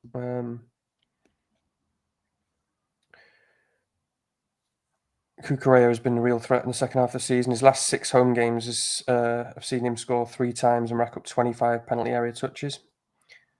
It's like, he's looked really dangerous, Cucurella. So, but then you look at his points and it's like 1-1. He likes a booking, doesn't it? It's like 1-1-1, 7-1, and I don't know. Everton are so tough. I mean, basically, we know Everton is a tough fixture, and it's whether they can get a goal. And Chelsea have looked pretty solid at the back, actually, and they've had some good results recently. They have looked pretty solid at the back, and that's because they've got very good midfielders. They've got, Caicedo and Fernandes, and Reece James has been playing well, and they've got good defenders and stuff. So it sort of looks. You look at that game and think. I mean, there you go. The odds have got it there, and they're pretty close to sort of predicted to score 1 Everton, pretty much. Yeah, and obviously they've got Njai back, who's a great player, so that helps. I'll be honest with you. I've got a little. There's the only one of the things here, and I know this is not in any way analytical or useful to anyone watching, but it's not a player that I like. Am I allowed to say that? This is one of those people. Is it? This is a little bit of a wind-up merchant. One of those difficult people to watch. Whereas Cucurella or Njai. Oh no. I mean Cucurella. Yeah. Whereas lovely Chris or what have you, just lovely, good-natured Chris. He's the kind of guy who could help you carry that sack of potatoes from your boot to the house. That kind of guy. The guy who holds the door open for old ladies. Lovely Chris. Yeah. Cucurella, though, he's one of those guys you look at and think, God, he must have had real talent as a kid, because he doesn't look like he was ever going to be a footballer, does he? He looks like he's going to be, I don't know, something in fashion or something, God knows. But he's one of those guys you look at him and you think, wow, like he never really looks like he fits in this sort of culture of like brutal football, but he does, and he just gets his job done, and he gets stuck in, and yeah, he's been a real threat. It's hard for me to not have Cucurella this week. It's pretty tough. But when again we look at it, and it's like 8-0, can't drop him. Newcastle defender, feel like I can't drop him. And then it's Trent, like you say, Cucurella. Yeah, as soon as if there's the slightest whiff of issues with Trent, then he's the one I'll be going to. He's on the bench at the moment, unfortunately. Yeah, tricky. I can't afford him on my bench at the moment, so that's something I need to look at again. I hadn't even thought about money. What's causing you the problem? I'm trying to think. Midfield. Really? Midfield. Yeah, I suppose all the strikers are quite cheap, aren't they? Really? It's one of them. As I woke up this morning, I thought, I've forgotten, because I hadn't activated my free hit all week, and I hadn't even looked at it because I've just like money doesn't matter. And then I thought, and I looked at the price rises last night, and it was like who went up? It was like 8 Norries. Yeah, 2 or 3 of them went up, and I was like, shit. I hope money doesn't matter, because I've missed all the price rises here this week. I hadn't even, I haven't activated it at all. Yeah. So then I woke up this morning and thought, right, sack it. I know I'm playing it. I've got about 4 players playing this week, so I made all the transfers straight away and activated it. You can there's things you can do. You can't Agbadu and all that. I can't even remember how to say his name. Already got him. Oh, have you? Okay. I've got a lot. I've got high team value as well. Don't forget. Anyway. God, do you know what? I better do this in my. I'm not going to do it now, because that will just bore everyone to death. But oh God, do you know what? I've just clicked on it, and you look at your existing team. You're like, Crystal Palace mids and João Pedro, and Jesus Christ! Don't. Oh, it's horrible. I even got exciting last week and got KDB, which is quite unlike me. But anyway, I know. Which means I have even less money to play with now, so that's good.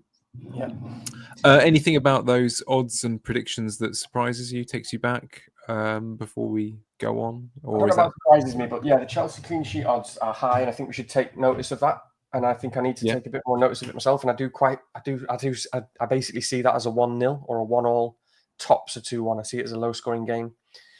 I think I need to take notice of that a little bit. I think Brighton with predicted 2 goals is high.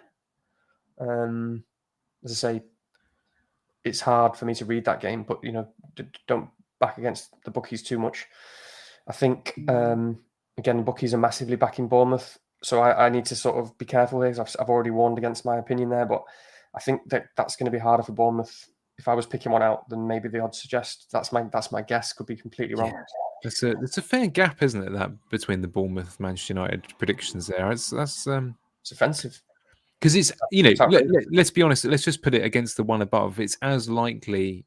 Oh, maybe this is the wrong one to look at, but Fulham, Southampton, to most people in the community, seems to be quite a distinct win for Fulham. But Bournemouth being the same level, it's exactly. It's an interesting one. It is interesting. That's the same. Bit more distinct though. I mean, the Newcastle one, my God, that stands out, doesn't it? So you got to plan around those guys. I suppose we should talk about your team. Your last chip. Get rid of chips, eh? Get rid of chips. Christ. At least the assistant manager went okay. Looking at my chips now. Rest of them horrendous. Yeah, so as I say, this is it's highly unlikely I will end up like this, and I don't want to deliberately. I'm not trying to deliberately mislead. It's kind of when I piece my teams together like this, I just play around with some positions and see how I feel in certain places. And I thought there's some useful talking points here. Obviously, the interesting one is probably for some people is Bruno. I've got Bruno. I do have Bruno pretty high up. I think he's underrated generally because he's just an unbelievable player and fantasy pick. The caliber's there. Do I really need to explain why Bruno's such a good pick? I probably do because I don't know. People aren't really seeing it, but I think when you've got people like Kluivert high up in models and stuff, and a lot of people going there, for example, I would probably argue that I'm not convinced at the moment that he's a better pick than Bruno. Yeah, I mean, Bruno's really confident at the moment, which is a big thing. Like Bruno looks more comfortable in his own shoes than I've seen him at United since probably his first season when he was absolutely smashing it. Do you know what I mean? He looks comfortable and he's not running all over the place. He just looks like he knows what he's doing. It's just like this manager's finally put the pieces together for this guy who was always an incredible footballer, but he's like a dog off the leash who wasn't trained properly, or a wild horse that just needed someone whispering into its ear. You know what I mean? And suddenly everything's just calm and like under control. And it's whether he plays in centre mid or whether he plays in the front three, just looks equally good and equally threatening. But when you think about someone like Kluivert, you're thinking, I don't know, he could get another 90 minutes, but you're thinking probably more like 70. You'd put him down as maybe 75 or something because he's been tired recently. We don't know what that's going to look like. Whereas Bruno's 90 minutes, pretty much. I know he finally got a rest last week, but now he needs. So it's not like Bruno needs to play. He's like a greyhound. He needs to be playing twice a week. So he's had a big rest for Bruno now, and then he needs to get sharp for the next game. But yeah, I'm not questioning his minutes. 90 minutes on all set pieces, great at penalties. He's playing really well. I think United will have a full strength team. So when I sort of think about all that, I quite like it. I'm not saying, again, it's a bit like Boomer where it's not. I'm struggling with that line between what's exciting and taking on the right picks and the right players and what's really solid and also just feels like I wouldn't at all be surprised if he scores. I got Bruno pretty high up on that list at the moment. It's difficult because at the moment, as we've said, I'm finding it really hard to not have a Newcastle midfielder. And even though I hate the look of Jacob Murphy in my team, and I hate him for what he's done to my season, and I hate taking this black and white striped piece and putting it in there when it's just got 65 minutes written all over it. At the same time, that's the 4-0 game, and they're just so good at home, and that's the one where you just know they're going to come out. And yeah, like, do I find room for a Newcastle midfielder? I feel like I maybe should be, but where do I find that space? And it's Bumo, Bruno, and Diaz that I really need to spend the next day and a half like thinking about and evaluating. But the more I think about Bruno, the more I like it. Obviously, I think he'll probably play in the front three. I think that's probably is a bit better for his returns, but playing a team like Bournemouth, I would imagine we'd probably start with Casemiro and Ugarte together in centre mid. So basically just going on about Bruno because is there really anything else to talk about with that current draft? I don't know. No, I'll be honest with you. I was just checking that I could afford. It's okay though. It's fine. Never It's fine. listens to me. He's never listening to me, Rich. He asks me the questions and then he just gets on with his own thing. And... Oh God, it's gone dark, isn't it?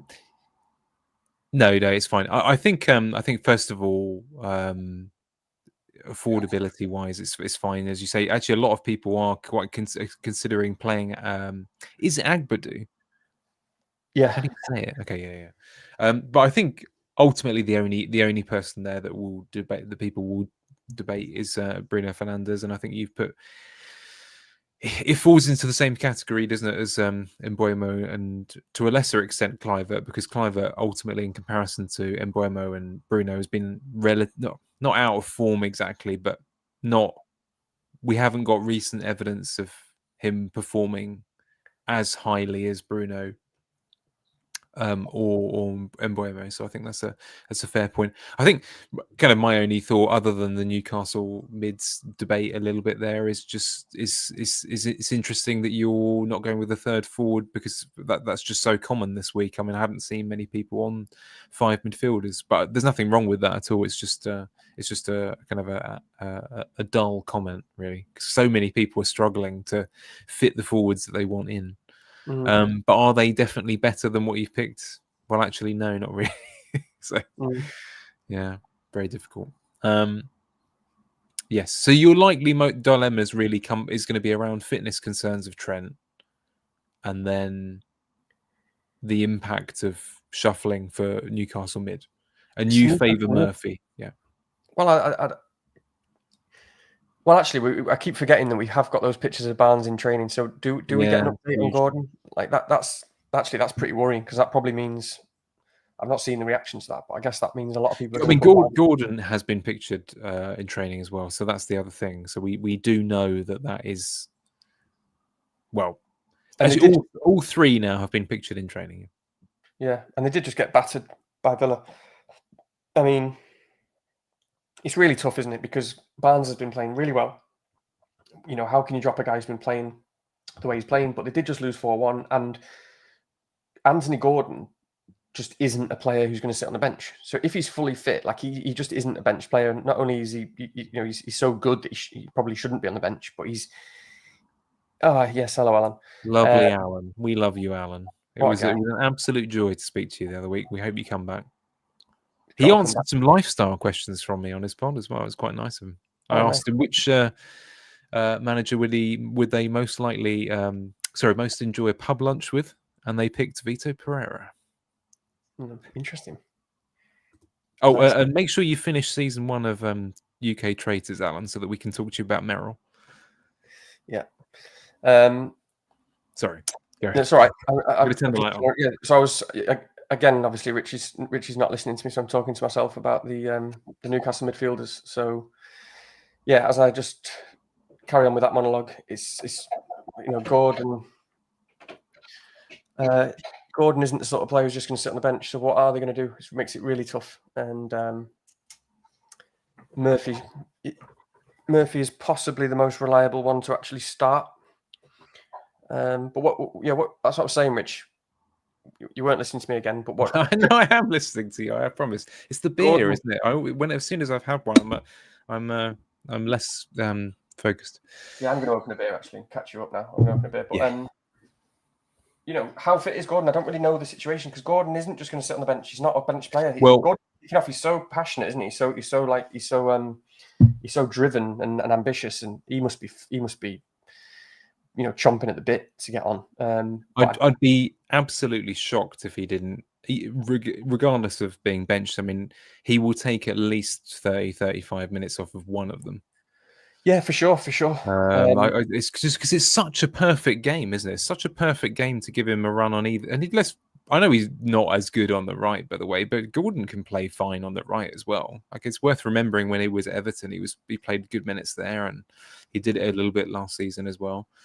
So I think this is the thing, isn't it? He's picking the right one of two becomes even harder. It is a very difficult one. It's horrible. And it also, we should say, it raises the question, like, say there is question marks over Trent, or we don't know if he's going to start.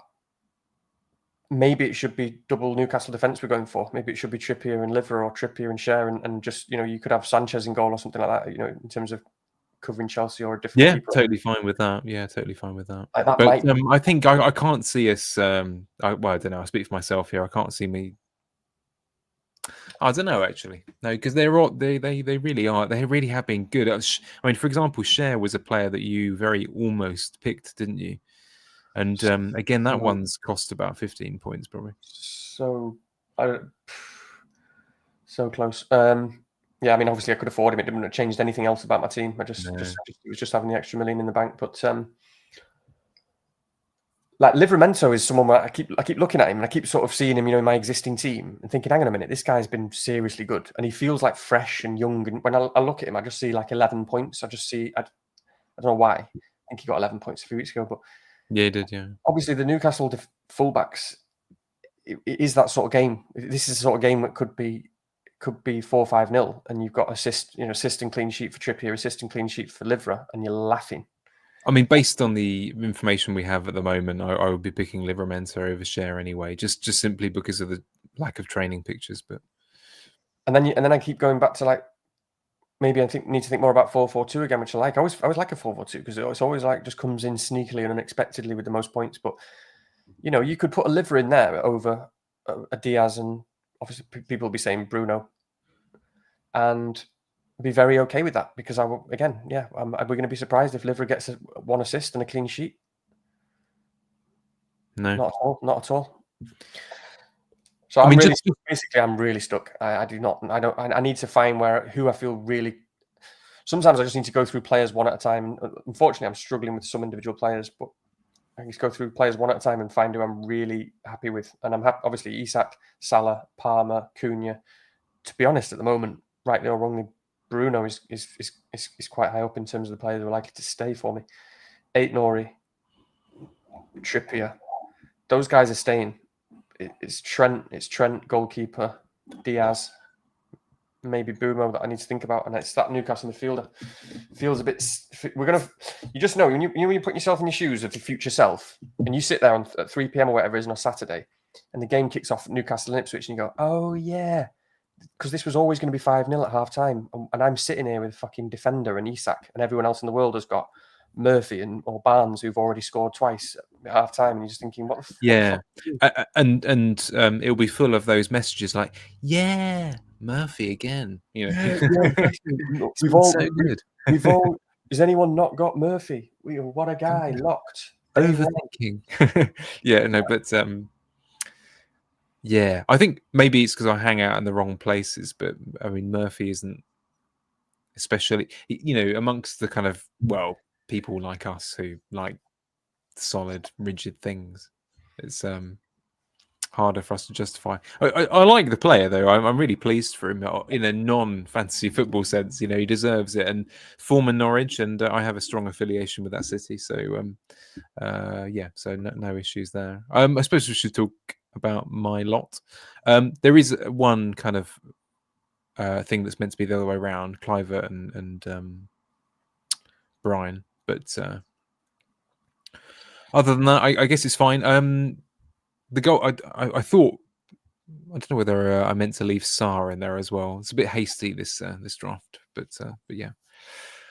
Yeah, I mean, quite simple. I should say this actually, just to refute any allegations. By the way, Danny hadn't seen my team and I hadn't seen his until about 5 minutes before recording this. But unfortunately, we're a kind of brother from another mother situation going on here, and there's not much room, not many chinks of light between us in our thinking. But yeah, so for those who can't quite see the screen I put together, it's Pope, Trippier, Trent, Aït-Nouri, Salah, Diaz, Clivert meant to be Bumo, Palmer, Cunha, Welbeck, Isak, and then a bench basically.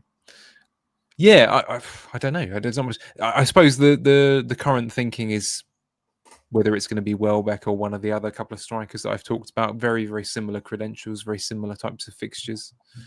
Not much to pick between them, and I'll be honest with you, I hadn't really given Bruno a second thought until you mentioned it. So whether I'll get lured back into, because how many times would this be on separate occasions that I've picked? If I pick him again, it might be like the 7th time I've taken him out and put him back in. But obviously I love him from a, he's just the perfect player for this type of situation. Not this situation, but I mean this game. I suppose it's the updates. I'm waiting on the Newcastle thing, but now am I even less sure about who's going to play? Maybe.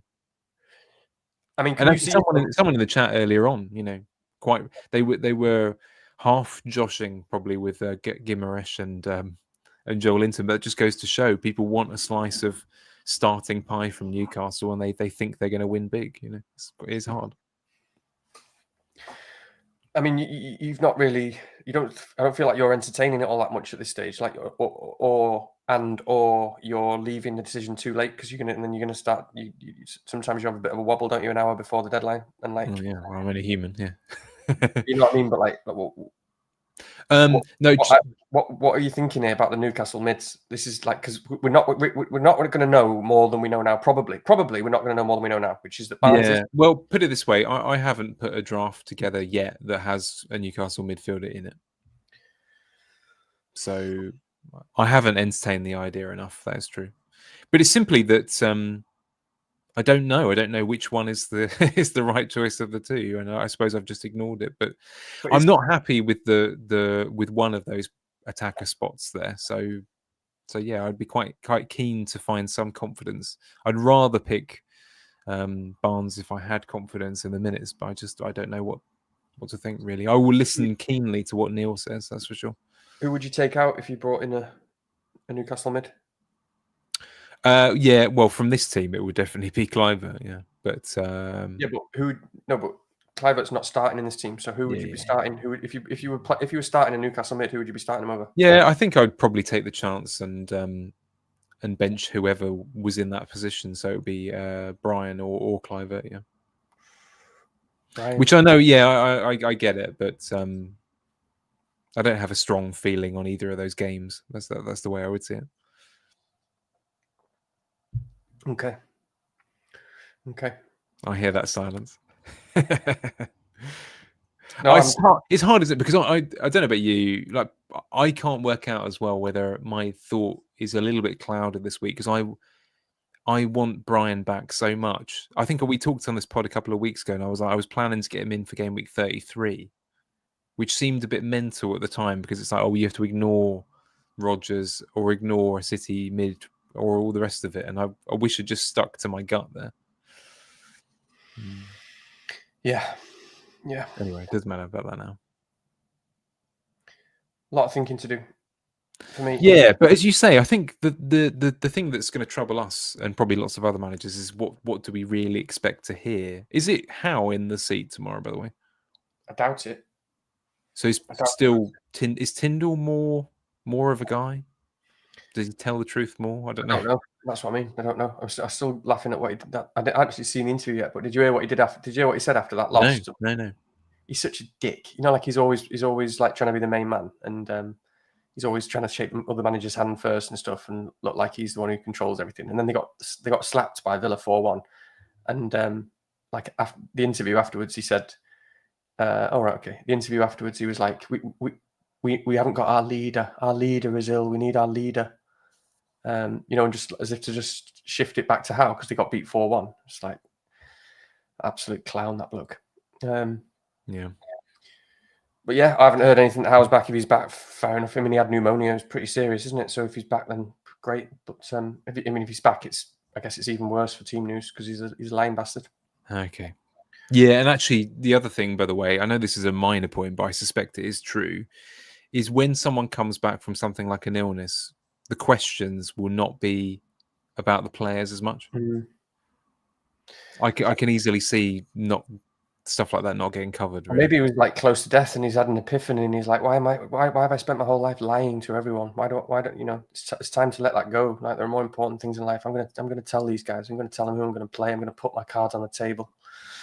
I think it's just because I can still see Alan's comment higher up my kind of chain over here, but I'm thinking, they did a pod back in when Anthony Gordon broke into the Newcastle team, where they used to call him kind of piss face or piss or piss hair or something. Yeah, something. Yeah. And it was honestly one of the funniest things I've heard in life, let alone on an FPL podcast. So yeah, shout out to FML FPL. If you have to go elsewhere, then please do visit them because they are hilarious.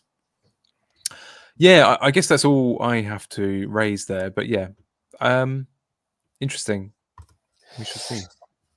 Do we have any questions or anything from when you? Oh yeah, good point. Well, if I'll look up the list a little bit, there are actually. Do you know what we should cover a little bit? Is generally a question here about, if you think about the nature of most teams who aren't on free hit this week, what kind of players you would pick. I feel like everyone is more or less given the default Nottingham Forest or Brentford answer on everything that I've come across this week. Would you stand by that? Yeah, I guess so. I don't know.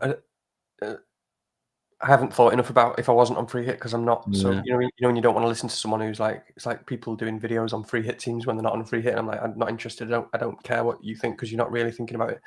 But yeah, I think most people are probably just getting Boomo in, which is sensible because he's. I mean, off the top of my head, logically, the moves I can see that fits most people's and won't ruin anything for them is Saka to Mbuemo or Mateta to Wood, something along those lines. And it's hard to shake that. I mean, although I have to be honest with you, I got very excited briefly about the idea of owning Wissa, and then I remembered that Wood existed. So it's a very so we'll see about that decision next week. I think most people will do Boomer move. I mean, I'll probably sell Saka next week anyway. So, yeah, I think so. But obviously, Palace could still double.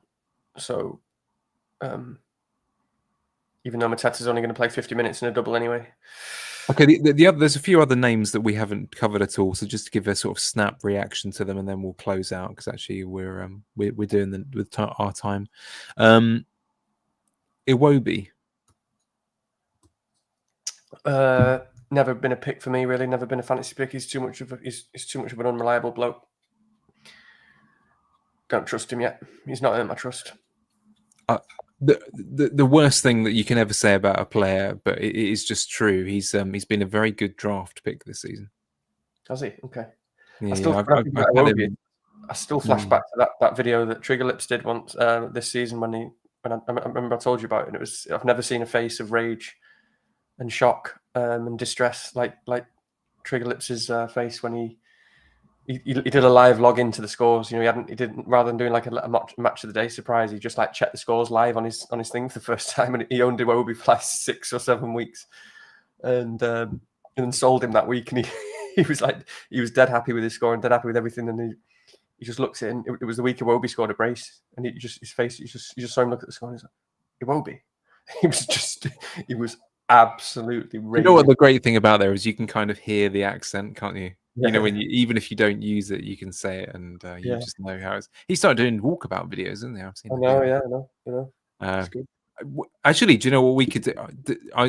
For me, it would genuinely be a pleasure for our viewers because I could go to Kew Gardens and they'd enjoy it. I could do a sort of botanical FPL. You should.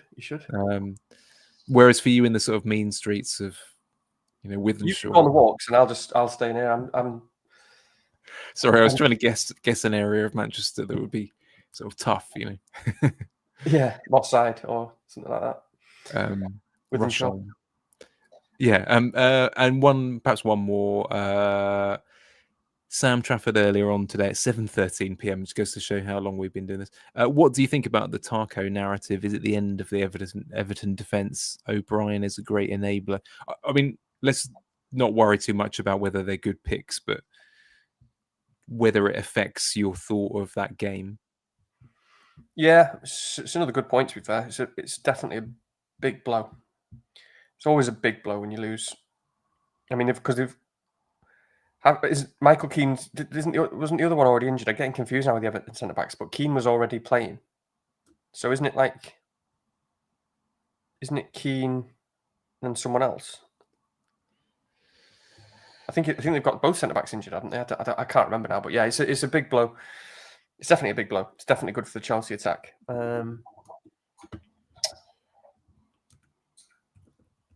But I think it's more relevant. But is it a blow for their attack in terms of Chelsea clean sheets?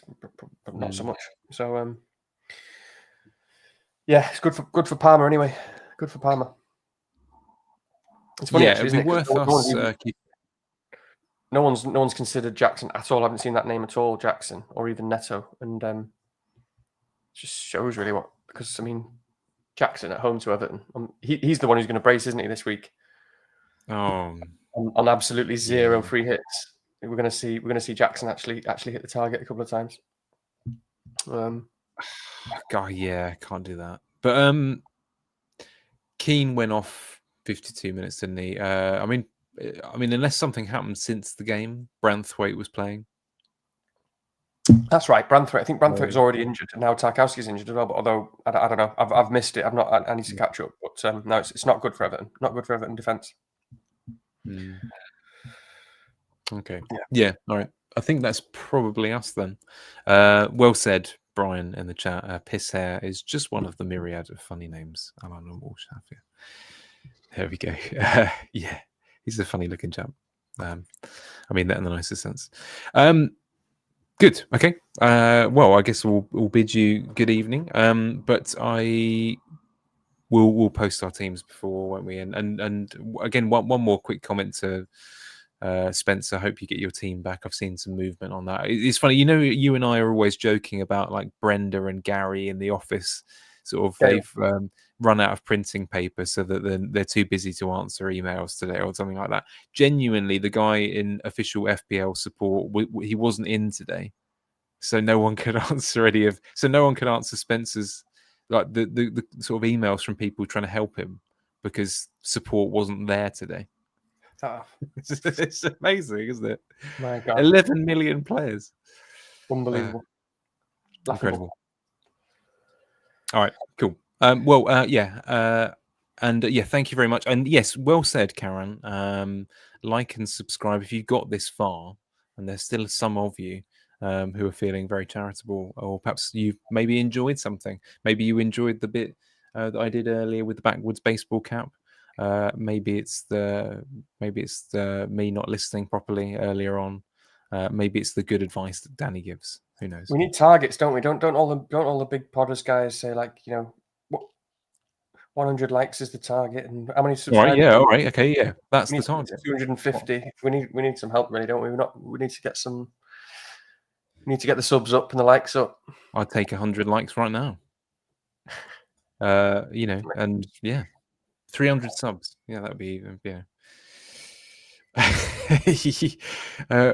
just before we go, this is it. See, I know you bring the good advice and the actual logic and all of that kind of stuff. I bring the you're the cultured one, yeah. I'm just there in Manchester in the ghetto and no, that's a judgment that you've made of yourself. But yeah, cultured FPL. Maybe that could be our future title, something like that. Yeah. Good. Yeah. But no, it was very good, by the way. Well worth a watch of that play. But anyway, right. Anyway, I will go before we take up any more of your Thursday evenings. But yeah, thank you for joining us, and we'll see you again next week. Nice one. Cool. Yeah.